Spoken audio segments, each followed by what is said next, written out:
प्रभु यीशु के जीवित समर्थी और जलाली नाम में आप सबको जय यीशु मसीह की। इससे पहले कि हम लोग वचन में आगे चलें, अपने आंखों को बंद करेंगे और गौर के साथ शरीक होंगे। सर्वशक्तिमान परमेश्वर,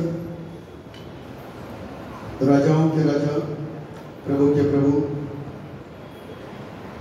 धन्यवाद देते हैं प्यारे पिता परमेश्वर आज के सुंदर दिन के लिए जो पवित्र और सामर्थी है, आशीषित और आनंदित है, जिसमें प्रवेश करके हम अपना फायदा करते हैं। धन्य हैं जो इस स्कीम को समझते हैं कि परमेश्वर की हुजूरी में हमारा फायदा है, परमेश्वर से अलग होकर के हमारा नुकसान है। लोगों को अच्छी स्कीम सदा पसंद आती है और धन्य है वे जो इस स्कीम को समझते हैं, जानते हैं कि परमेश्वर की हुजूरी में हमारी जिंदगी का सबसे बड़ा फायदा छिपा हुआ है। और जो यहाँ आए हैं उनकी जिंदगी में अवश्य फायदा होगा, क्योंकि वो परमेश्वर की उस बताई हुई स्कीम के साथ में, क्योंकि परमेश्वर कहता है जो मेरे पास आएगा मैं उसे कभी ना त्यागूंगा ना छोड़ूंगा, और तुम मेरे पास आओगे तो मैं तुम्हारे पास आऊंगा। ये उसका प्रॉमिस है, ये प्रतिज्ञा है, और इस प्रतिज्ञा के साथ में आज्ञाएं हैं। जब हम बाइबल में पढ़ते हैं या भी पढ़ेंगे तो अवश्य है कि हम आशीषों को प्राप्त करें। अपनी दया हम सबकी जिंदगी के ऊपर बनाइए और हम सबको मिल सके। इस वचन के द्वारा प्यारे पिता सब आशीष पाएं, बरकत पाएं और हमारा विश्वास बड़ा हो सके। अपनी दया में हम सबको बनाइए, यीशु मसीह के नाम से आमीन।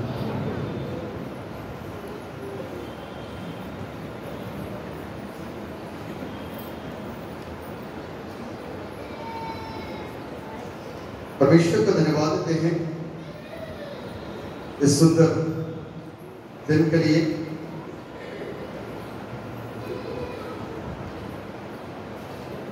कि आज इस पवित्र दिन में हम सब लोग उसके भवन में हैं, उसकी हैकल में हैं, और उसके नाम को ऊंचा उठा पा रहे हैं। ये हमारी खुशनसीबी है कि अभी हम उन आशीषों को प्राप्त कर पा रहे हैं, उन बरकतों को प्राप्त कर पा रहे हैं। ये हमारी खुशनसीबी है। धन्य है वे जो इस खुशनसीबी का एक हिस्सा है और भाग है। धन्य है वे जो सहर्ष यहां पर उपस्थित है और आज की आराधना और आज की संगति के एक हिस्से है। ये खुशनसीबी है हमारी। हम जबरदस्ती अकेले नहीं गए। बाइबल हमको बताती है कि वो हमको चुन चुन करके लेकर गया है। हमें आज पहली बार कितने लोग आए? First time. हाथों को ऊंचा करिए जो पहली बार है जी, हाथ नीचे करिए। परमेश्वर आपको ब्लेस करे। किसी ने आपको बोला होगा, किसी ने आपको बताया होगा, या आपने YouTube चैनल देखा होगा, आपको अच्छा लगा होगा, आपको अपनी परेशानी याद आई होगी, आपने सोचा होगा चलो हम भी परमेश्वर के भवन में चले और आशीषों को पाए।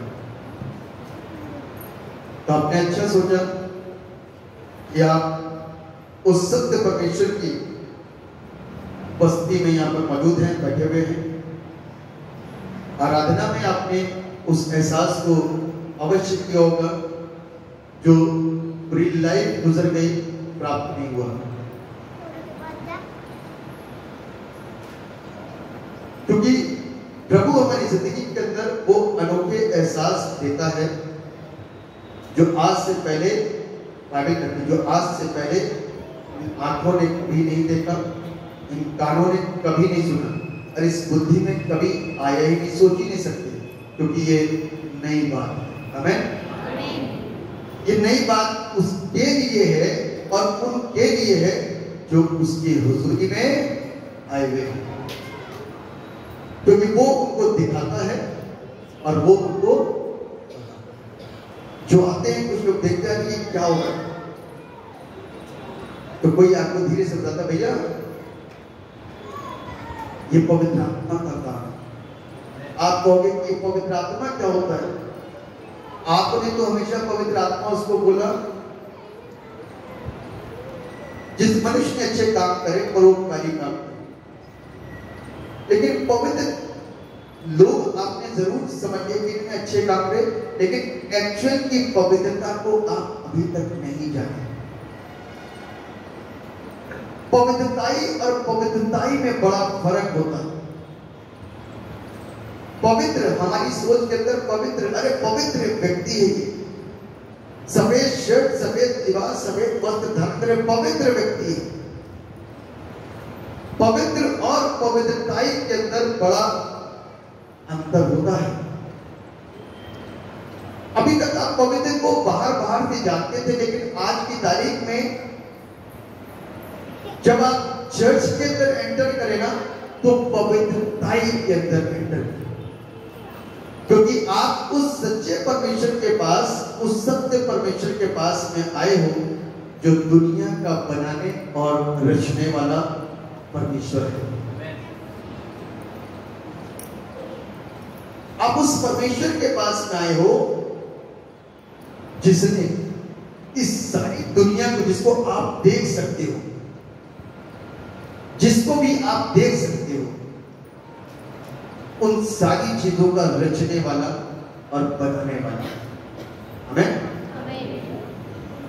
इब्रानियों की पुस्तक, कोई बड़ी जल्दी से फटाफट इब्रानियों की पुस्तक, उसका पहला अध्याय, इब्रानियों की पुस्तक उसका पहला अध्याय और उसके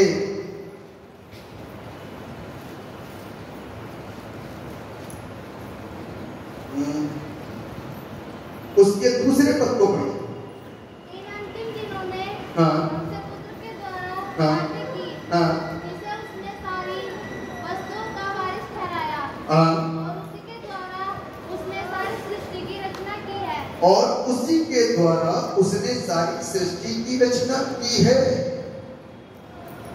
उसी के द्वारा, उसी के द्वारा, किसके द्वारा? पुत्र। पुत्र कौन है? कौन है? यीशु मसीह। यीशु मसीह के द्वारा उसने सारी सृष्टि की क्या करी है? रचना की है। आज आपको पता चला कि आज आप कहां पर आए हो।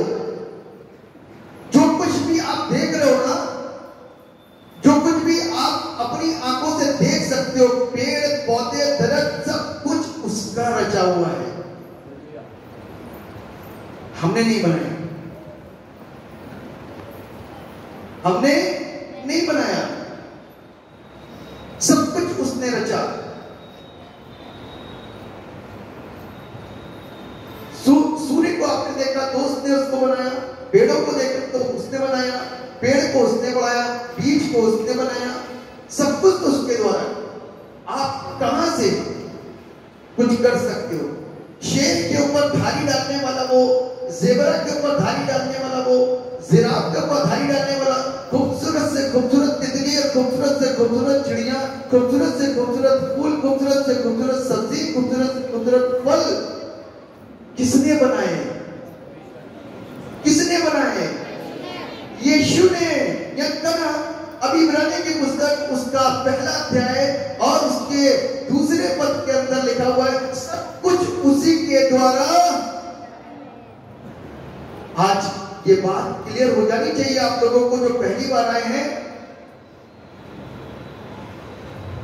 या लगातार आते चले जा रहे हैं, कि हर एक चीज का रचने और बनाने वाला कोई और नहीं, उसका नाम कहीं पर भी नहीं, और कोई भी सिलेबस में नहीं, और कोई भी पुस्तक में नहीं कि मनुष्य या सृष्टि की रचना कब और कैसे, कहां से, किसके द्वारा हुई। लेकिन बाइबल के पहले अध्याय से, क्योंकि वो सत्य है ना, तो सारे काम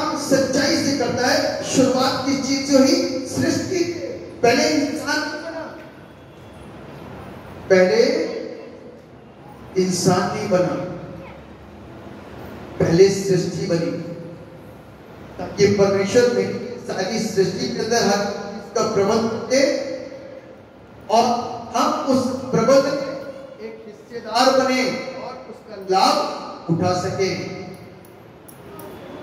हम लाभ उठा रहे हैं। आदम ने क्या करा था? सेब अपने हाथों से लगाए थे। क्या पका पकाया मिला था आदम को, तोड़ के खाता था, सब्जी अपने आप मिल जाती थी, काम अपने आप, कुछ भी करने की जरूरत नहीं पड़ती थी, मस्त लाइफ जीता था, जिसको हम और आप बोलते हैं एडम। इंग्लिश के सिलेबस में एडम और ईव की क्या है, स्टोरी है, बताया जाता है। They were the origin, वो शुरुआत थे, वो बुनियाद थे, सबसे पहले वही रचे गए, बनाए गए। किसने करा था? यीशु ने। किसने करा था? आज उस नाम को आप जान पा रहे हो, जिसको मैं और आप बड़े आसानी से बोलते हैं जीसस क्राइस्ट। क्या बोलते हैं? और बहुत सारे लोगों के आज मन से, विचारों से उस शिक्षा को बाहर निकालना चाहते हैं, जो सिर्फ 2020, 22, 23 साल पुरानी शिक्षा यहाँ पर सेट है। किसी ने सेट करी है यहाँ पर? क्या बोलकर के सेट करेगी? यीशु मसीह जो जगत का सृष्टि करता है, तो आज हम जान पा रहे और सुन पा रहे और समझ पा रहे हैं। लोग क्या कहते हैं? ये तो सिर्फ 2000 साल पुराने ईश्वर है। इसीलिए क्रिश्चियनिटी को 2000 साल पुराना बताते हैं। क्रिश्चियनिटी क्या कहते हैं? कि जब से जीसस क्राइस्ट, जब से यीशु मसीह आया, तभी से बस ईसाई धर्म, क्रिश्चियनिटी आ गई। ऐसा नहीं है। अभी मैंने आपको बताया कि यीशु मसीह कौन था? क्रिएटर। क्रिएशन कब हुई? जिसको जितने साल लगाने लगा लो, 1 करोड़ साल, 1 लाख साल, कई हजार साल लगाने लगा लो, कितने भी साल लगाओ, अपने की तरफ से लगा सकते हो, लेकिन ध्यान रखना उन सब सालों के ऊपर यीशु मसीह है। आमीन। वो हर एक चीज, जब भी रचना हुई, उस रचना को करने वाला वो था। तो सोचो सबसे पहले कौन था? यीशु। आमीन। कौन था सबसे पहले? इसीलिए जब मैंने दुआ करी ना, तो क्या बोला? वो अल्फा और ओमेगा, आदि और अंत, जिसकी शुरुआत को कोई नहीं जानता। आमीन। जिसके अंत को कोई नहीं जानता, जिसकी शुरुआत को कोई नहीं जानता। किसी ने आज तक जानने की कोशिश नहीं करी कि यीशु मसीह वो परमेश्वर कब था, उसकी शुरुआत कब है? कहीं मिलेगी नहीं, कोई ढूंढ भी नहीं पाएगा, तो कोशिश करनी बेकार है।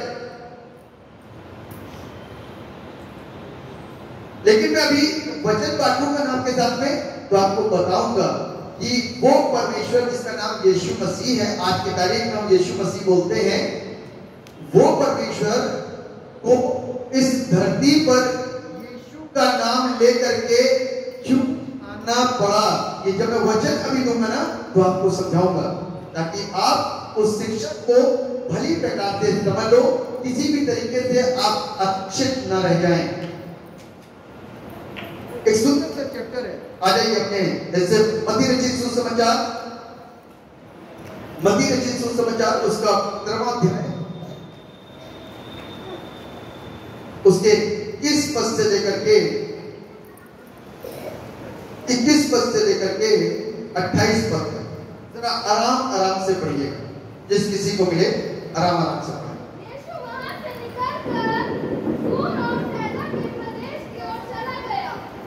उस प्रदेश से एक कनानी स्त्री निकली और चिल्लाकर कहने लगी, हे प्रभु, दाऊद की संतान, मुझ पर दया कर। मेरी बेटी को दुष्ट आत्मा बहुत सता रहा है। पर उसने उसे कुछ उत्तर ना दिया। तब उसके चेलों ने आकर उससे विनती की, इसे विदा कर।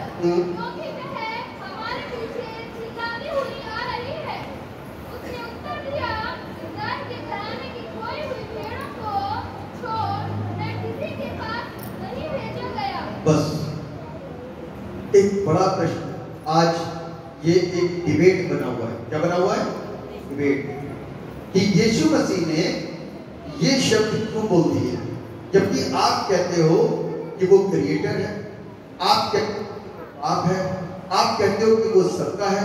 तो यीशु मसीह ने यहाँ पर इस अल्फाज को और इस शब्द को इस्तेमाल क्यों किया कि इजराइल की खोई हुई भेड़ों को छोड़ मैं और किसी के लिए नहीं आया। इजराइल की खोई हुई भेड़ को छोड़ किसी के लिए नहीं आया। आगे क्या लिखा बेटा, पढ़ना जरा। हाँ, इतना बोलने के बावजूद भी वो क्या हुई, स्त्री आई। और आज क्या बोली, यीशु को प्रणाम किया, एक बार फिर से उसको सम्मानित किया, एक बार फिर से उसका आदर किया, एक बार फिर से उसके सामने अपनी कोशिश को रखा। आगे, हाँ, मेरी सहायता कर, अपनी प्रॉब्लम को प्रभु के सामने। क्या परमेश्वर ऐसा अन्यायी हो सकता है? क्या परमेश्वर ऐसा काम कर सकता है कि वो पक्षपात या भेदभाव करे? क्या परमेश्वर इजराइल और अन्य जाति के बीच में क्या भेदभाव रखता है? क्या कोई पक्षपात करता है? नहीं। तो फिर यहाँ पर जो प्रभु ने बात बोल दी कि मैं इजराइल की कोई भी भेड़ों को जो और किसी के लिए नहीं आया, तो इसको क्या समझेंगे? और आगे क्या लिखा है, बेटा पढ़ना। हाँ, लड़कों की रोटी लेकर कुत्तों के आगे डालना, समझिए आप, ऐसा खतरनाक जवाब। उस समय ये स्त्री तो बहुत परेशान हुई होगी, बहुत नाराज हुई होगी, हो सकती है, लेकिन बाइबल में कहीं ऐसा क्यों नहीं हो रहा है? इस स्त्री ने एक और कोशिश करी। जब प्रभु यीशु ने इस स्त्री से इस बात को बोला कि लड़कों की रोटी लेकर कुत्तों के आगे डालना अच्छा नहीं, तब क्या बोली लड़की? जरा क्या बोली है? हाँ, सत्य है, बिल्कुल सही है। लड़कों की रोटी लेकर के कुत्तों के कभी नहीं डाली जाती। जब तक उनका पेट ना भरे, जब तक खाना ना खाने, तब तक कुत्तों के आगे डालना अच्छा नहीं है। कुत्तों को कब खाना लगता है? जो बच जाता है। कुत्तों को खाना कब लगता है? जब कोई पहले रोटी देता उसको। पहले मेरी रोटी में जितनी हमने रोटी बनाई है, 10 बनाई है, 15 बनाई, 20 बनाई, पहले कुत्ता तू खा ले, उसका जो बचेगी हम खाएंगे। ऐसा क्यों होता है? उल्टा तो नहीं चलते हम? कोई उल्टा तो नहीं चल रहा अपने घर में? इस तरीके से कोई काम तो नहीं कर रहा ना? नहीं। बाकी इस बात बताती है कि पहले लड़कों की रोटी लेकर के कुत्तों के आगे नहीं डाली जाती। तो इसने कहा सत्य है प्रभु। आगे करेगा बेटा। इसके अंदर कन्विंसिंग पावर इतनी जबरदस्त थी ना, इसकी नीड थी इसकी बेटी की चंगाई, इसकी जरूरत थी इसकी बेटी की चंगाई। आप सोचो कि आज आप किस विश्वास के साथ यहाँ पर बैठे हो। इस स्त्री की जगह पर अपने आप को रखो, इस स्त्री के स्थान पर अपने आप को रखो। यदि आपको यह जवाब मिले कि मैं इजराइल को छोड़ और किसी के लिए नहीं आया, यदि यहाँ पर आपको ये जवाब मिले कि चर्च को छोड़ करके मैं किसी और अन्य जाति के लिए दुआ नहीं करूंगा, तो आपका क्या जवाब होगा? अरे कितने घमंडी हैं हम तो, भैया यहाँ तक कहीं और चलेंगे।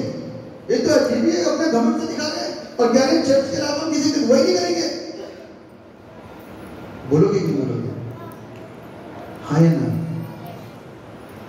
और उसके बाद में एक चीज और बोलूं, थोड़ी सी यदि कोई कोशिश करे कि कर दो जी दुआ, कर दो जी दुआ, और फिर मैं इसी वर्ड को रिपीट करके बोलूं कि लड़कों की रोटी कुत्तों के आगे नहीं डाली जाती, तो कितना बुरा लगेगा? सोचो जरा।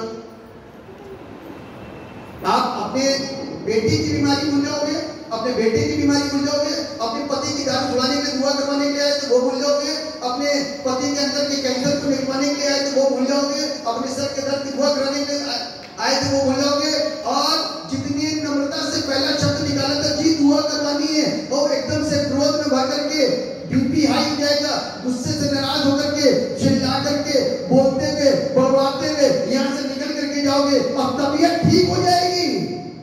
ऐसे ही बोलते हुए जाओगे, नाराज हो जाओगे, गुस्सा होकर के जाओगे। अभी तक तो आवाज नहीं निकली थी, लेकिन अब क्या हो रहे हैं? सुन करके कि जब इस बात को बोला कि लड़कों की रोटी लेकर के कुत्तों के आगे डालना अच्छा नहीं, तो आप नाराज होकर के यहां से भागोगे। यदि आपके अंदर वास्तविकता में इस बात का विश्वास है, अटूट विश्वास, हालेलुया, सुनने वाले जोर से बोलो हालेलुया। जी,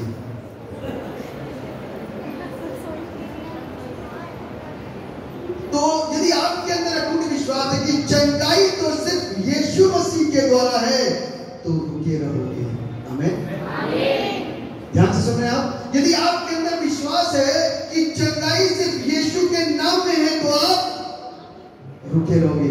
मनाने की कोशिश करोगे, पादरी साहब प्लीज प्लीज प्लीज, जय मसीह की पादरी साहब, जय मसीह की बोला तो पादरी साहब ने पढ़ के बोला, अरे किसी चर्च जाते हो क्या?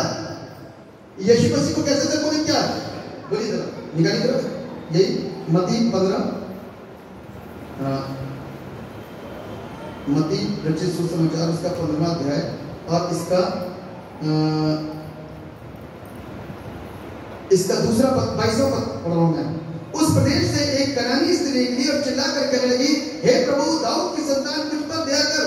अरे ये तो मेरी सारी सब चीजों को जानती है, इसने सारी चीजें बोलती। बात में बंदा आता है, दुआ कर दीजिए, झाड़ दीजिए, तो हम उसको कहेंगे अच्छा कोई बात नहीं, कोई कहे जय मसीह की बात साहब। अच्छा कौन से चल जाते हो? ये बोलते ना, कौन से चल जाते हैं? पहले कभी चल गए, कहीं जाते हो, कहां जाते हो, किससे बनते हो, कभी दुआ करिए तो आप कहोगे जी जी जी। ये हर तरीके की कोशिश करिए, क्योंकि उसकी नीड है, उसकी बेटी की शिफा। आमीन। उसको मालूम है कि इसकी शिफा कहां मिलने वाली है। आमीन। आपको मालूम है कि आपकी शिफा कहां मिलेगी, आपको मालूम है कि आपका उद्धार कहां पर है, आपको मालूम है आपकी चंगाई कहां पर है, आपको मालूम है कि आपका छुटकारा कहां पर होने वाला है, आपको मालूम है आपको सच्ची शिक्षा कहां मिलने वाली है, आपको मालूम है कि आपका मार्ग आपको स्वर्ग तक ले जाने वाला कहां मिलेगा, आपको मालूम है सत्य कौन है, आपको मालूम है जीवन कौन है। यदि आपको मालूम है ना, तो आज आप नाराज नहीं होंगे, आज आप नाराज नहीं होंगे। एक कनानी स्त्री, she comes from the other faith, तो एक दूसरे विश्वास से आएगी, और दूसरे विश्वास से आने के बाद में इतनी स्थिर रही, ये सोच के आई थी, यदि वो मुझे डांटे भी, यदि वो मुझे मारे भी, क्योंकि चंगाई तो वहीं पर है, यदि वो मुझे कुछ भी कहे, उसके बावजूद मैं उसे छोड़ू भी नहीं, अपनी बेटी की चंगाई को लेकर के आऊंगी। ये एक दृढ़ विश्वास। आज आप कैसे आएंगे? मिली तो ठीक है, वरना वापस लौट जाएंगे। मिली तो ठीक है, वरना वापस लौट जाएंगे। इसलिए मैं कहता हूं हर संडे आना यूं जरूरी होती है। पता नहीं कौन सा वचन हमारी जिंदगी को, हमारे मस्तिष्क को, हमारे ब्रेन को, हमारे आंख, हमारे कान, हमारी नाक को, सबको बदल डालेगा। पता नहीं कौन सा संदेश हमारी बुद्धि को पूरी रीति से ट्विस्ट कर देगा। क्या परमेश्वर इस तरीके के अल्फाज को, शब्दों को बोल करके क्या एक बड़े अंतर को दिखाना चाहता है? क्या वो उसके अंदर कुछ बातें चल रही हैं? क्या वो इस बात के भेद को दिखाना चाह रहा है कि वो इजराइल और अन्य जाति के अंदर कुछ भेद रखता है? मेरे प्रियो, ये एक विषय उत्पन्न हो गया लोगों के मन में, और ये प्रश्न बन गया। लोगों ने पूछना शुरू करा, पादरी साहब ऐसा क्यों बोला? पादरी साहब ऐसा क्यों बोला? ऐसा क्यों हो गया? ऐसा क्यों हो गया? बाइबल हमको इस बात बताती है कि यीशु मसीह कभी भी हमारे मध्य में किसी भी प्रकार का कोई भी फर्क नहीं रखते हैं। मेरे साथ निकाल लीजिए प्रेरितों के काम की पुस्तक, उसका पहला अध्याय और उसका 8वां पद। प्रेरितों के काम की पुस्तक, उसका पहला अध्याय और उसका 8वां पद। जल्दी से कोई एक जोर की आवाज जिसकी हो तो वो पढ़ सकता है। प्रेरितों के काम 1:8। हाँ हाँ हाँ,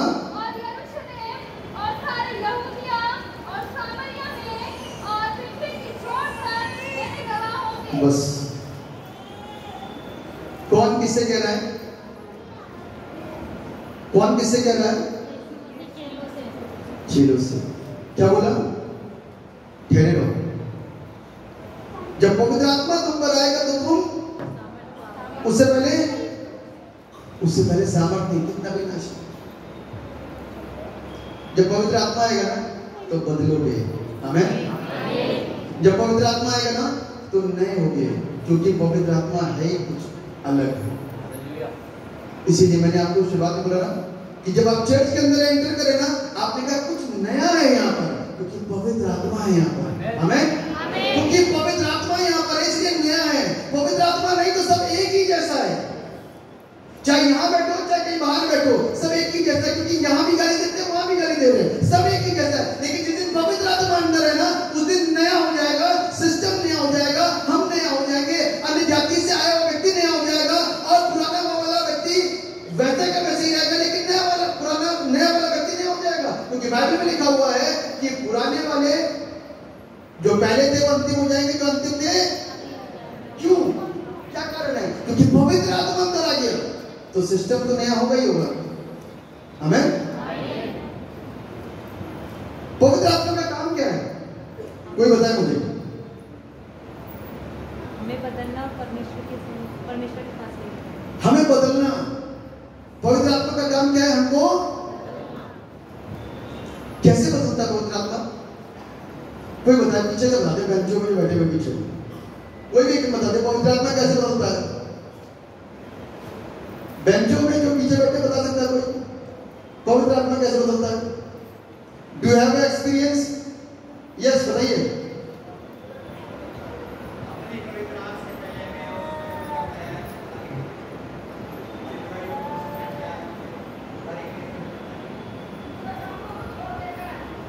जी, गुनाहों को, बुरे कामों को। देखिए, पवित्र आत्मा हमको बस अंदर आकर के शिक्षित करता है। पवित्र आत्मा गुनाहों को नहीं छुड़ाता। पवित्र आत्मा का काम है सिखाने का, लेकिन जो सिखाने का तरीका है ना, बड़ा क्या कहते हैं, अतुलनीय है, बयान नहीं किया जा सकता, और हम बदल जाते हैं, आमेन आमेन, बदल जाते हैं। लोगों का कहना था कि हम इतने साल से ड्रिंक करते थे, छोड़ दी, ये पवित्र आत्मा की एंट्री भी अंदर, आमेन। कोई कहता था कि हम बुरे काम करते थे, छोड़ दिए, पवित्र आत्मा की एंट्री है। सामने बैठा वाला कह रहा मैंने तो इतनी कोशिश करी, मेरी तो छूटी नहीं, इसकी कहां से छूट गई? क्योंकि आपकी लाइफ के अंदर पवित्र आत्मा की एंट्री नहीं है। जोर से बोल दो हालेलुया। देखा, आपकी लाइफ के अंदर पवित्र आत्मा की एंट्री नहीं, आपने हालेलुया बोल दी जोर से। अपनी लाइफ के अंदर पवित्र आत्मा को एंट्री देने के लिए अपने हृदय को खोल दो, तो उसी दिन सेम डे से वो जो चीजें गलत थी ना, उससे नफरत होनी शुरू हो जाएगी, आमेन। जो चीजें बुरी थी ना, उससे नफरत होनी शुरू हो जाएगी। पौलुस इसी बात को तो कहता है, जिसको मैं बहुत प्यार करता था उससे मैं नफरत करता हूं, है ना। जिसको मैं बहुत प्यार करता था, जो चीजें मेरे लाभ की थी, आज वो मेरे लिए कूड़ा करकट है। ये कौन कह रहा है? ऐसा क्या हुआ भैया, 3 दिन पहले तो घोड़े पे सवार होकर के आया था, 3 दिन पहले तो डंडा लेकर के खड़ा था, आने दो एक भी ईसाई को भी देखते हैं सबको, एक को भी नहीं छोड़ना है, एक छोटे बच्चे को भी छोड़ना है। आप देखो शाउल वाली लाइफ हो रही है, बच्चे को भी नहीं छोड़ा जाता, सबको पीटा जाता है। हालेलुया। ध्यान से सुन रहे हैं आप, समझ पा रहे कि नहीं? हालेलुया। तो शाऊल क्या हुआ? आप दुआ करो शाऊल जैसे लोगों की जिंदगी के लिए कि परमेश्वर ना कुछ अद्भुत कर दे। वो मारने पीटने दहाड़ने वाला इंसान परमेश्वर के सामने आज्ञाकारी बन करके उसकी सुनना शुरू कर दे। अपने लक्ष्य को जान ले। किसको जान ले? अपने लक्ष्य को। समय तो बर्बाद नहीं कर दिया। पौलुस का तो कहना यही था कि मैंने तो समय बर्बाद कर दिया, लेकिन अब जब से यीशु आया अंदर, समय बर्बाद नहीं करूंगा। अब मेरी जिंदगी का लक्ष्य ये नहीं रह गया कि मैं अपने दोस्तों में वापस जाकर के एक बार फिर से समय को बर्बाद करूं। उन्हीं दोस्तों के साथ में जो कहते हैं अरे तुमने क्या कर लिया। पौलुस से बोला होगा नहीं, शाऊल से बोला होगा कि नहीं बोला होगा कुछ लोगों ने, कहां चले गए तुम, कौन सा धर्म तुमने अपना लिया, बोला बोला। शाऊल के विषय में कितने लोग जानते हैं? आज की तारीख में पौलुस बोलते हैं उसको। पौलुस को कितने लोग जानते हैं? अरे बहुत कम लोग जानते हैं, मैं आपको बता रहा हूँ, आगे बताता हूँ। अभी पहले मैं अपने हिस्से को कंप्लीट करूंगा। तो लिखा हुआ है कि चेलों से प्रभु यीशु ने कहा कि जब तुम पवित्र आत्मा पाओगे तब तुम सामर्थ्य से जब भरोगे जब तुम पवित्र आत्मा को प्राप्त करोगे और फिर तुम यरूशलेम, यहूदिया, सामरिया और धरती के सारे छोर तक जाओगे, मेरे गवाओगे। लेकिन ये डरपोक प्रवृत्ति के लोग डर के मारे यहूदिया के अंदर ही बैठे रहे। प्रभु की आज्ञा थी कि तुमको दुनिया के सारे छोर में क्या करना है, फैलना है। लेकिन डरपोक प्रवृत्ति के लोग यहूदिया के अंदर बैठे रहे, बाहर नहीं निकल रहे थे। पतरस का सोचता था बड़ी जाति को सिर्फ यहूदियों को प्रचार करना, इस्राएल को ही प्रचार करना और किसी के पास प्रचार नहीं करना। लेकिन यीशु मसीह ने क्या कहा थी, जब तुम पवित्र आत्मा पाओगे ना तो सारे यहूदिया, यरूशलेम, यहूदिया, सामरिया और दुनिया के सारे छोर तक मेरे गवाह ठहरोगे। लेकिन ये डरपोक अंदर ही बैठे रहे। यीशु मसीह 40 दिन तक इनके साथ रहा, इनको सिखाता रहा, इनको बताता रहा, इनको शिक्षित करता रहा। देख मैंने तुमको ये सिखाया, मैंने तुमको वो सिखाया, मैंने तुमको वो सिखाया। अब समय आ गया कि तुमको वो सारे काम करने, लेकिन तुम तो डरपोक बन करके बैठे हो। इसलिए मैंने आज आपके प्रार्थना करी, जितने लोग डरपोक प्रवृत्ति के लोग हैं ना, वो परमेश्वर के काम में ज्यादा दिन तक काम नहीं कर पाएंगे। आपको लंबी दौड़ दौड़नी कि छोटी सी दौड़ दौड़नी? अरे जोर से इतनी लंबी कितनी? Very good, very good. यदि लंबी दौड़ दौड़ोगी ना तो डर निकाल दो अपने अंदर से। अभी अपन लोगों ने क्या पढ़ा? प्रेरितों के काम उसका 1 और 8 जब यहाँ पर काम नहीं बना ना तो परमेश्वर ने थोड़ा सा ट्विस्ट कर दिया। क्या कर दिया? ट्विस्ट कर दिया। अब 1-8 को चेंज कर दो, 8 और 1 खोल दो। प्रेरितों के काम उसका 8वां अध्याय और उसका पहला पद पढ़िए, क्या लिखा हुआ है? हाँ हाँ हाँ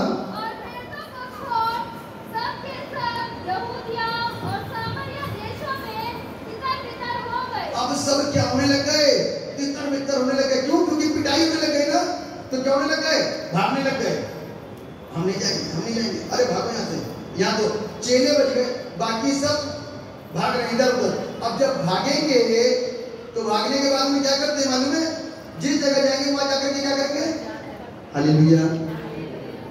क्यों आए जेल में? अजय यीशु मसीह को उसका प्रचार कर रहे थे। यीशु कौन है? जेल में यीशु कौन है? अरे वो जगत का मुक्तिदाता था। क्या हुआ के अंदर से बोलने का? कौन? पवित्र आत्मा तो जेल में बैठा, क्या करना? तो धाले से प्रचार करना है। कौन? यीशु मसीह, जिंदा खुदा, सृष्टिकर्ता। उसने जो क्रूस पर जान दी ना, वो तुम्हारे लिए और मेरे लिए दी। कौन? यीशु मसीह। कहेंगे वही जिसने हम सब के लिए अपनी जान को कुर्बान करा और वही सबका परमेश्वर है और उसके अलावा कोई ईश्वर और कोई परमेश्वर नहीं है। अच्छा, उसने अपने दूसरे साथी को जाकर के बता दिया। जेल के अंदर क्या हो गया? बवंडर हो गया। लोग दुआ करने लग गए, आराधना करने लग गए, ताले टूट गए। क्या हो गया? भूकंप आ गया, दरोगा डर गया, मारने जाता था अपने आप को। कह दिया रोक दे, मार मत, हम सब यहीं बैठे हुए, भागे नहीं गए, चोर नहीं है हम, यीशु की औलाद है, चोर नहीं है। आमीन। किसकी औलाद है हम? यीशु की औलाद है। चोर नहीं है, डरपोक नहीं, भागने वाले नहीं, भागने वाले नहीं और अपने परमेश्वर की तरफ से मुंह को मोड़ने वाले नहीं है, सच्चाई को बोलने वाले लोग हैं। इसलिए 8:1 के अंदर लिखा हुआ ना कि सब फैल गए। उससे पहले यदि आप देखोगे ना तो स्तेफनुस यीशु के लिए लड़ते लड़ते लड़ते पथरवा करके मार दिया गया, जिसमें शाऊल वहां पर मौजूद था। कौन था मौजूद? शाऊल मौजूद था, मालूम है।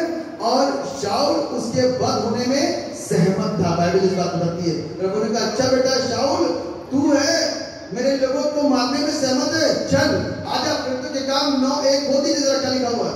प्रेरितों के काम की पुस्तक उसका 9वां अध्याय है और उसके पहले पद में क्या लिखा हुआ है?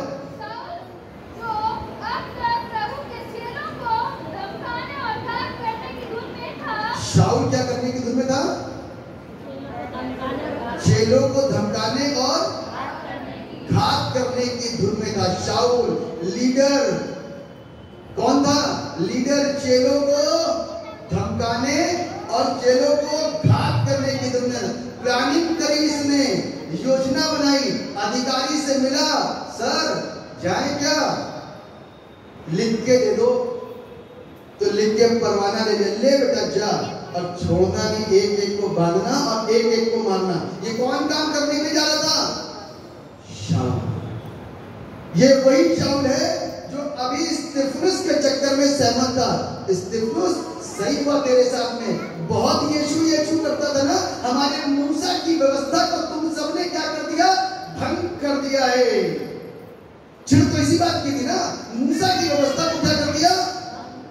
मूसा की व्यवस्था को सोचते थे सिखाएंगे, मूसा की व्यवस्था सिखाएंगे। अरे व्यवस्था आज तक कोई पूरी नहीं कर पाया। बाइबल इस बात को कहती है, व्यवस्था जिसके पास भी है ना, जो भी उस व्यवस्था को मानता है, एक भी बंदा उस व्यवस्था को फुल फॉलो नहीं कर सकता है।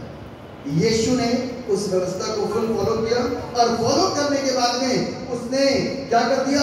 अनुग्रह के काल को और अनुग्रह के जीवन को हमारे ऊपर ले आया। विश्वास के जीवन को जियो और विश्वासी बनो। अब ये बेचारा शाऊल रास्ते में जा रहा था, दमिश्क के मार्ग में जा रहा था, अपने घोड़े पे सवार होकर के जा रहा था, धुन में गाता जा रहा था। पता नहीं कौन सा गाना गाते हुए जा रहा हूं, मुझे नहीं मालूम, लेकिन हाँ जा तो रहा था, मस्त था, अंदर गुस्सा था दिमाग के अंदर। तो जब किसी काम किया था तो दिमाग में प्लानिंग तो चलती ही चलती है।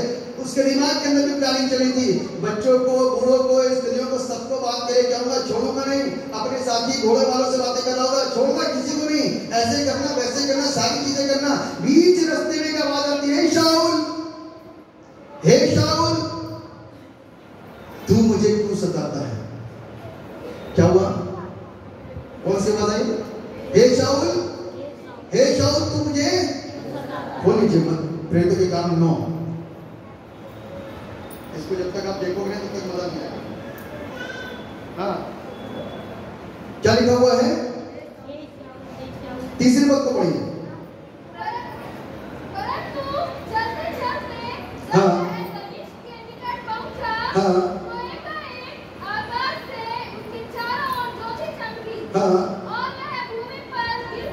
ज्योति चमकते ही भूमि पर क्या हो गया? गिर पड़ा। ज्योति कहीं भी सामने कर पाया। और बाइबल क्या कहती है? ज्योति कौन है? यीशु मसीह। उसकी ज्योति के सामने बड़े बड़े शेर नीचे गिर जाते हैं। उसकी ज्योति के सामने बड़े बड़े शेर के मुंह बंद जाते हैं। उसकी ज्योति के सामने बड़े धड़कते हुए आग ठंडी पड़ जाती है। आमीन। और ये जो एक गुरूर मन के साथ में आ रहा था, कुछ बड़ा नुकसान करने के उद्देश्य से आ रहा था, आज एक बड़ी ज्योति इसके ऊपर चमकी और एक आवाज आई। क्या आवाज आई? बेटा पढ़ो। और यह शब्द सुना, हाँ हाँ हाँ, हे शाऊल, हे शाऊल, तू मुझे क्यों सताता है? उसने पूछा। देखो अभी ऊपर घोड़े से नीचे गिरा है, यानी उसका गुरूर अभी जमीन पर आकर के मिल गया, है ना? उसका गुरूर कहाँ गया? आके मिल गया, जमीन में आकर के मिल गया। और क्या बोलता है? उसने पूछा, इसको प्रभु क्यों कहा? इसने प्रभु क्यों बोल दिया इसने? हे प्रभु, तू कौन है? हाँ, मैं यीशु, नाम से पहचान लिया मुझे। अब तू मुझे क्या कर, इस पंथ और उस पंथ की बात मत कर, अब नाम से पहचान ले। आई एम जीसस, मैं यीशु हूं जिसे तू सताता है। और क्या हुआ? इतना बोलते ही शाऊल चारों खाने बाइबल क्या बता रही है? इतना सुनते ही शाऊल क्या हो गया? चारों खाने चित हो गया। लिखा हुआ है, जो मनुष्य उसके साथ थे वे अवाक रह गए, स्तब्ध रह गए, खामोश रह गए, चुप रह गए। एक भी आवाज नहीं निकली, कहीं से कहीं चू से चा नहीं हुई, बिल्कुल सन्नाटा छा गया। बिल्कुल ऐसा, बिल्कुल जैसे कि पिन ड्रॉप साइलेंट हो गया, कुछ भी आवाज नहीं, सब शांत। आगे लिखा हुआ है, तब शाऊल भूमि पर से उठा, परंतु जब आंखें खोली तो उसे कुछ दिखाई ना दिया और वे उसके हाथ पकड़ के दमिश्क में ले गए। वो 3 दिन तक ना देख सका और ना खाया। और गजब का काम इसकी लाइफ के अंदर क्या हो गया? आप सोचो, डॉक्टर से क्या बोलोगे? जिसको बुखार आया था, चलो बुखार आया, आप चले गए, कोई बात नहीं। कहते हैं डेंगू में भी ज्यादा दिक्कत हो जाती है तो कोई ना कोई अन्य के ऊपर फर्क पड़ जाता है। कई बार कोरोना में भी ऐसे ही कुछ देखने को मिला, कई बार ऐसे बुखार हो जाते हैं, तरह तरह की चीजें होती हैं। इसको कौन सा बुखार आया? अंधा क्यों हो गया? अंधा क्यों हो गया? क्योंकि अब परमेश्वर की ज्योति का ये सामना नहीं कर सका, इसलिए अंधा हो गया। और अंधा होना किसके लिए सही था?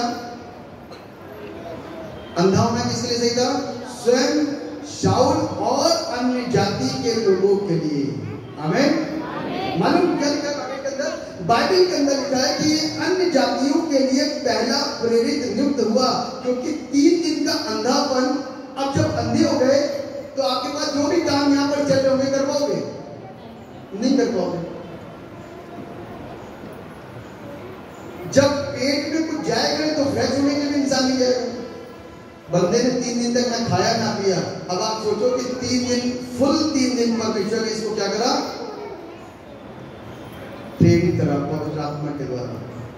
बाइबल कहती है जब परमेश्वर ने, यीशु मसीह ने हनन्याह को कहा उठ और उसके पास जा, हनन्याह डर गया। मालूम क्यों? अरे प्रभु, ये तो वही वाला व्यक्ति है जो तेरे लोगों को सताता और मारता है। मैंने तुझसे कहा हनन्याह उठ और जा उसके लिए दुआ कर। हनन्याह का प्रभु तू क्या रहा है? मालूम क्या लिखा है? पढ़िए जरा। यही प्रेरित के काम, इसका नौ क्या है? मैं 3 दिन तक देख न सका और न खाया और न पिया। दमिश्क में हनन्याह नामक एक चेला था। उससे प्रभु ने दर्शन में कहा, हे हनन्याह। उसने कहा, हाँ प्रभु। तब प्रभु ने उससे कहा, उठकर उस गली में जा जो सीधी कहलाती है, और यहूदा के घर में शाऊल नामक एक विश्वासी को पूछ, क्योंकि वह प्रार्थना कर रहा है। और उसने हनन्याह नामक एक पुरुष को भीतर आते और अपने ऊपर हाथ रखते देखा, ताकि फिर दृष्टि पाए। हनन्याह ने उत्तर दिया, हे प्रभु, मैंने इस मनुष्य के विषय में बहुतों से सुना है कि बस हनन्याह ने परमेश्वर की बात को सुन करके उसके लिए दुआ करी, और बाइबल इस बात बताती है कि वो देखने लगा और उसने बपतिस्मा ले लिया। उसके बाद में गमलीएल के चरणों में पड़ गया, और गमलीएल उस समय का इतना अच्छा शिक्षक था कि जो गमलीएल के द्वारा पढ़ाई करके आता था ना, तो लोग उसको शिक्षा देने के लिए बुलाते थे और लोग उसकी सुनने के लिए खड़े होते थे। इसीलिए पौलुस जब भी सिखाता था ना तो बेस्ट सिखाता था, क्योंकि गमलीएल एक अच्छा टीचर था, उसके द्वारा ये शिक्षा लेकर के आया। मालूम है यहाँ पर हम देखते हैं कि परमेश्वर ने किस तरीके से इसकी लाइफ के अंदर काम करा और वहां से इसकी जिंदगी को बदलना शुरू कर दिया। प्रेरितों के काम उसके 13वें अध्याय उसके 45वें 46वें पद को पढ़िए। प्रेरितों के काम की पुस्तक उसका 13वां अध्याय और उसका 45वां और 46वां पद। कोई भी एक जल्दी से पढ़े। हाँ हाँ। कौन? परंतु यहूदी भीड़ को देखकर क्या हो गए? कहां से भर गए? इतनी भीड़ कहां से चली आई? ये कहां से आई इतनी भीड़? कौन लोग चले गए? कौन लोग परेशान हुए? यहूदी। कौन? जोर से बोलो ना। यहूदी। आगे क्या करते हो? और एकल करते हुए पौलुस की बातों के विरोध में बोलने लगे। जब पौलुस और बरनबास, पौलुस और बरनबास ने कैसे होकर के कहा? निडर होकर के। इसी बात को मैं आपको सिखाता कि अपने अंदर डर का आत्मा मत रखना, निडर रह करके काम करना। निडर होकर के जब बोला, अवश्य था कि परमेश्वर का वचन, बड़ी इंपॉर्टेंट आयत है, इसको ध्यान से सुनना। मैं भी बोल रहा हूं अपनी बाइबल के अंदर, आप सब भी अपनी बाइबल के अंदर बोल दीजिए। प्रेरितों के काम उसका 13वां अध्याय,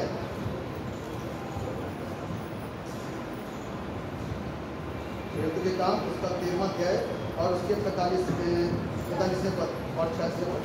हाँ बेटा अब पढ़ो।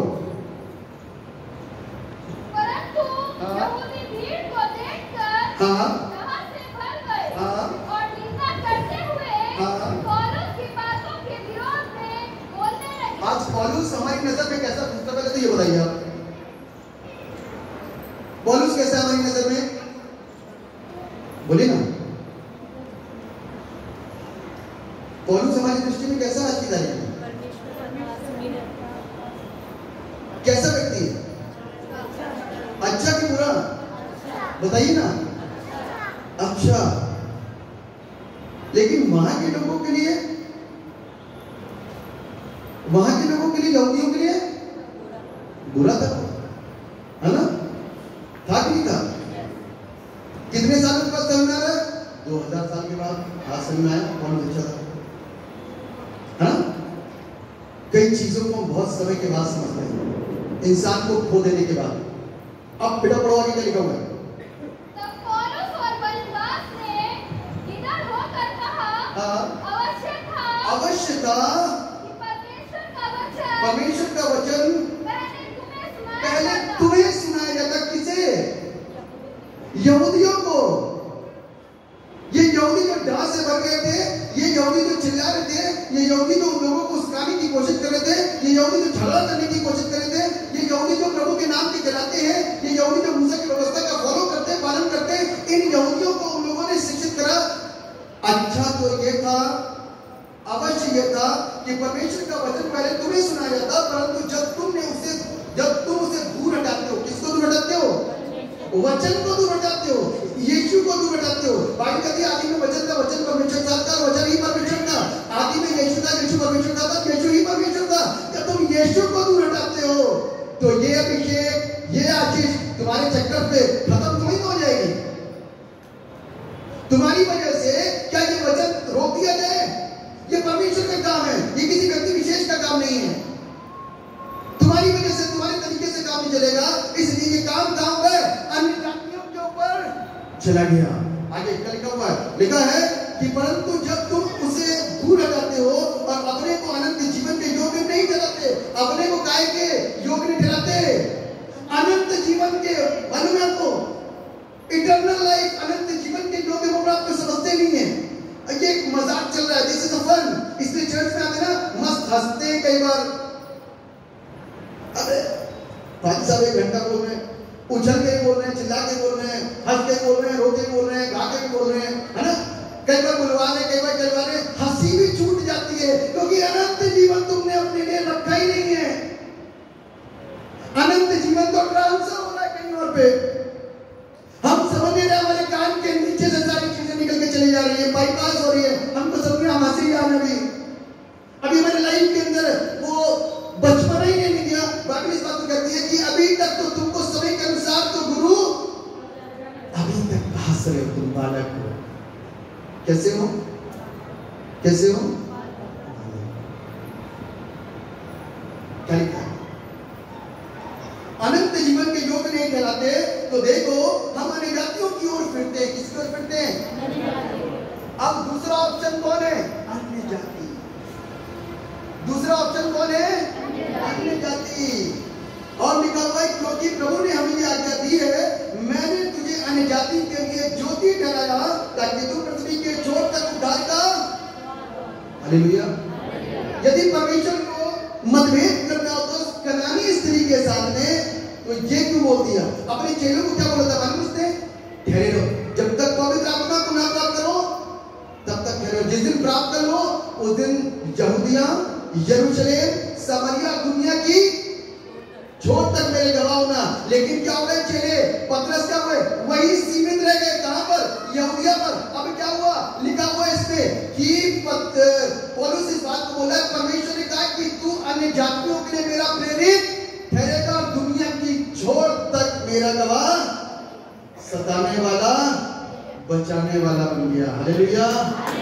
सताने वाला बचाने वाला बन गया। कौन कहता प्रभु पक्षपात करता? कौन कहता प्रभु पक्षपात करता?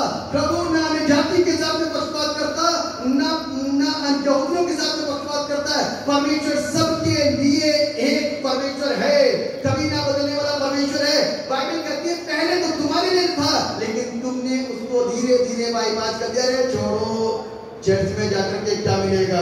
अरे छोड़ो, आज प्रभु बोले तो कौन सी बड़ी बात हो गई? अरे छोड़ो, अभी तो रात नहीं चल रही होगी। अरे छोड़ो, अरे छोड़ो, अरे छोड़ो, वो दिन निकल गया, वो दिन निकल गया। वो आशीष का दिन था, वो सामर्थ का दिन था, वो बरकत का दिन था, वो कुदरत का दिन था, वो पवित्र आत्मा के अभिषेक की आशीष का दिन था, वो ब्लेसिंग का दिन था, वो हमारी जिंदगी के बदलने का दिन था, वो पवित्र आत्मा के द्वारा हम सबके लोगों के ऊपर एक बड़ी बरकत का दिन था, वो उठाए जाने का दिन था। लेकिन हमने कहा छोड़ो, क्या होता है? तुमने कहा छोड़ो, तो ये ब्लेसिंग कहां पर आ गई? अन्य जाति के ऊपर ठहर गई। हालेलुया, जोर से बोल सकते हैं हालेलुया। परमेश्वर हमारा कभी भी पक्षपात नहीं करता। मेरे साथ एक पद और निकालेंगे, रोमियो की पुस्तक उसका 11वां अध्याय उसका 16वां 17वां पद। रोमियो की पुस्तक उसका 11वां अध्याय उसका 16वां और 17वां पद। जब भेंट का पहला पेड़ा पवित्र ठहरा। और ध्यान से सुनिएगा, बहुत ध्यान से सुनिएगा बेटा, आराम से पढ़ना। पढ़ो। जब भेंट का पहला पेड़ा पवित्र ठहरा, हाँ, तो पूरा गुथा हुआ आटा भी पवित्र है। जब भेंट का पहला पेड़ा पवित्र ठहरा तो पूरा गुथा हुआ आटा भी पवित्र है, और जब जड़ पवित्र ठहरी तो डालियां भी। मालूम है आशीषें तो कहां किसके लिए थी मालूम है? बाइबल का कहती करानी स्त्री से प्रभु यीशु ने क्या कहा? इस्राएल की कोई भेड़ों को छोड़कर किसी और के लिए। ये तो सच्ची बात है। पौलुस क्या कहता है? सबसे पहली ब्लेसिंग तुम्हारी लिए थी, तुमने उसको नजरअंदाज करा, तुमने कहा छोड़ो, एक दिन के अंदर कोई आशीष थोड़ी मिल जाती है। तुमने यहूदी ने क्या कर दिया? उसको नजरअंदाज कर दिया। यहूदी इस बात की डाह में रह गए कि हमारे बीच में इतनी भीड़ कैसे आ गई। यहूदी इस बात की डाह में रह गए कि हमारे बीच में इतने लोग कैसे आ गए, और ये मूसा की व्यवस्था को छोड़ करके कुछ और काम करने लग गया। क्योंकि अमूमन चर्चेस के अंदर पवित्र आत्मा के काम बहुत कम देखने को मिलते हैं।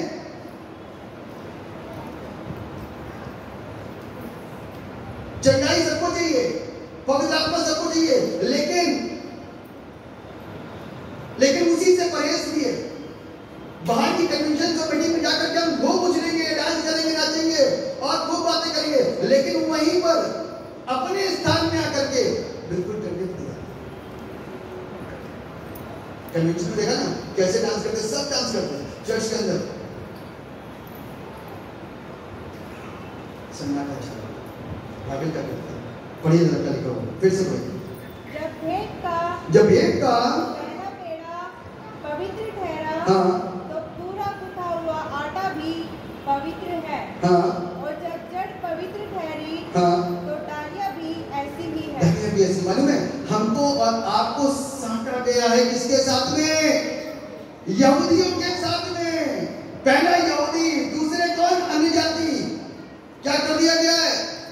साटा गया। वो सोच रहे शायद इनको आशीष मिलेगी, वो सोचते शायद इनको ज्ञान नहीं मिलेगा, वो सोच रहे इनको पवित्र आत्मा नहीं मिलेगी। यही सोच रहे करके पतरस साहब बैठे हुए थे, और एक दिन जब पतरस को दर्शन दिखाई दिया, भूखा था, दर्शन दिखा दिया प्रभु ने, ये खा ले। कहता प्रभु अशुद्ध चीजें तो इस्राएल कभी खाता नहीं, यहूदी कभी खाता नहीं, मैं कैसे खा लूं? कहता खाना पड़ेगा, खा ले। कहता नहीं खा सकता, खा ले। कहता नहीं खाएगा, खा ले। 3 बार चादर उतरी और 3 बार वापस गई। इतनी देर में दरवाजे पे नॉक हुआ, दुआ करने के लिए बुलाया गया। चलो दुआ करने के लिए पहुंच गए पतरस साहब। वहां पर भीड़ लगी थी, और जब पतरस ने प्रार्थना शुरू करी ना, तो पवित्र आत्मा, क्या अन्य जाति, क्या यहूदी, सबके ऊपर बलपूर्वक ठहर गया, और पतरस अवाक रह गया। ये क्या हुआ? तब उसके मुंह से सिर्फ यही बात निकली कि परमेश्वर पक्षपात नहीं करता। हालेलुया। कनानी स्त्री को जब प्रभु यीशु मसीह ने बोला ना, तो शिष्यों को सिखा रहा था। यदि उसको चंगाई नहीं देनी थी, तो इतनी जबरदस्त चंगाई क्यों दे दी उसने? यदि उसको चंगाई नहीं देनी थी, तो इतनी जबरदस्त चंगाई क्यों दे दी उसने? कितनी जबरदस्त थी मालूम है उसको?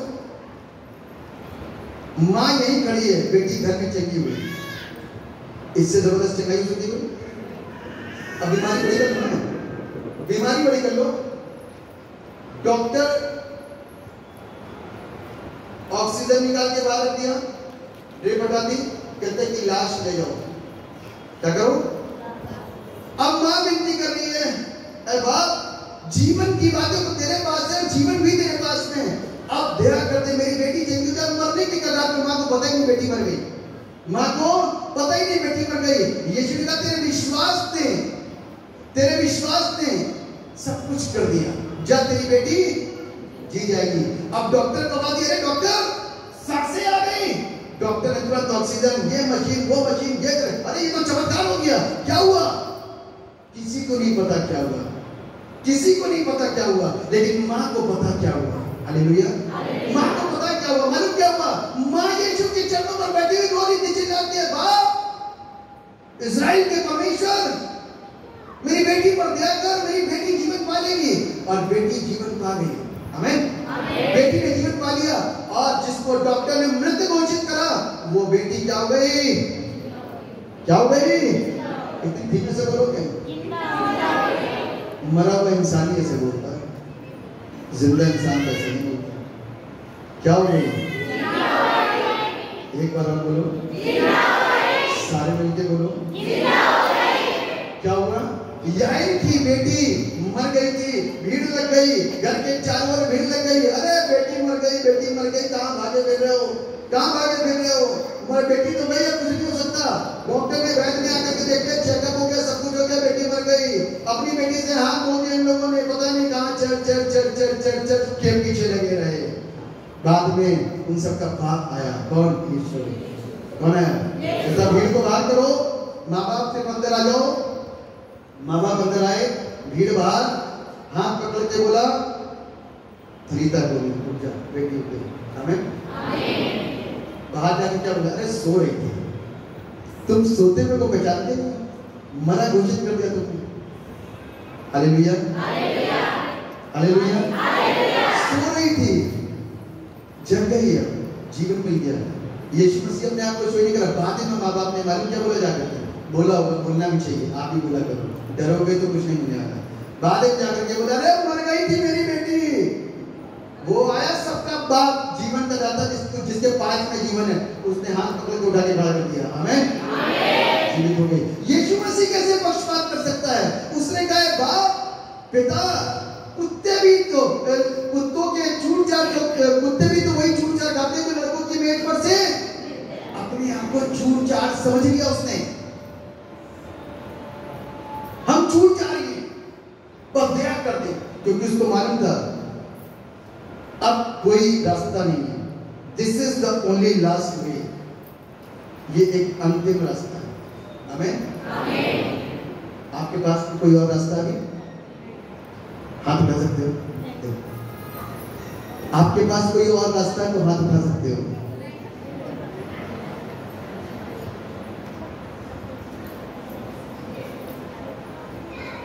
This is the way to, कभी मैं बचपन में सुना था, this is the way to London town, लेकिन this is the way to heaven town, स्वर्ग में पहुंचेंगे। ये जो है ना, हमको स्वर्ग लेकर के जाएगा। और कोई आपके पास में ऑप्शन है? किसी पास नहीं है तो फिर कनानी स्त्री जो अन्य विश्वास की थी, वैसा विश्वास पैदा करो अपने अंदर। आमीन। वैसा विश्वास, चाहे प्रभु कितना भी कुछ कह दे, चुपचाप सुनते रहो, क्योंकि आपको मालूम है जीवन तो किसके पास में है? और कहीं। इसलिए मैं प्रियो, अविश्वास का जीवन नहीं, विश्वासी जीवन जियो। क्योंकि आज का जो सबक था ना, वो यही था कि विश्वास में अटल बने रहने का पुरस्कार मिलता है। आमीन। विश्वास में अटल बने रहने का पुरस्कार मिलता है। यदि विश्वास में अटल नहीं रहोगे तो क्या हो जाओगे? पुरस्कार नहीं मिलेगा। मालूम है, प्रभु आपके आंसुओं को देख करके दया तो कर देगा, लेकिन बहुत सारे लोगों को मैंने देखा है, जब उनके ऊपर बन पड़ती ना तो रुकते हैं, प्रभु नहीं सुनता, प्रभु ये, प्रभु वो।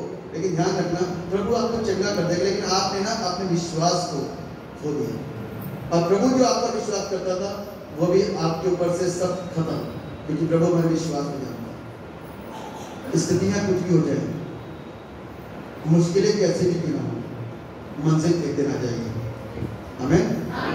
तो इसलिए निराश मत होना, दुखी मत होना, आपके पास में एक जीवित आशा है, उसका नाम है इतनी धीरे से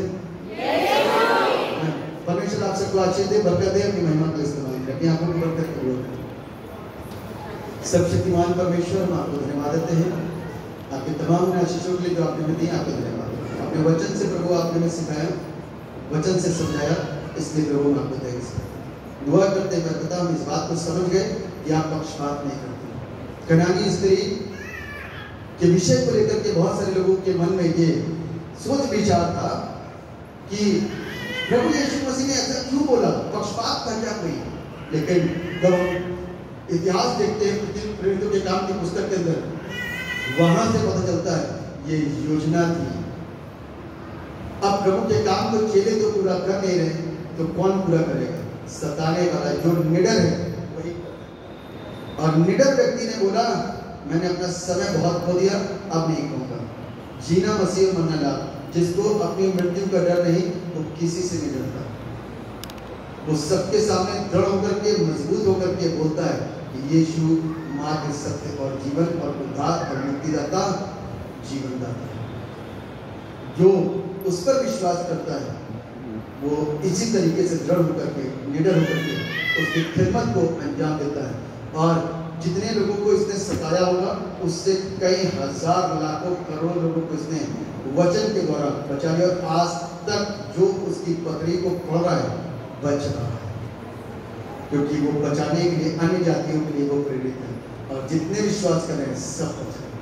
परमेश्वर इस वचन के ऊपर अपनी मोहर लगा दीजिए और हम सबको इस वचन के द्वारा बचा लीजिए, ताकि हम आशीष पाएं और पौलुस की शिक्षा को सुन करके शिक्षित हो जाएं और मसीह की योजना को समझ जाएं कि मसीह की योजना क्या। धन्यवाद हो पिता, आपने हमारी प्रार्थना सारा आदर, सारी महिमा, सारा गौरव आपको देते हैं। दुआ के नाम मांगते जैसे सुनिए और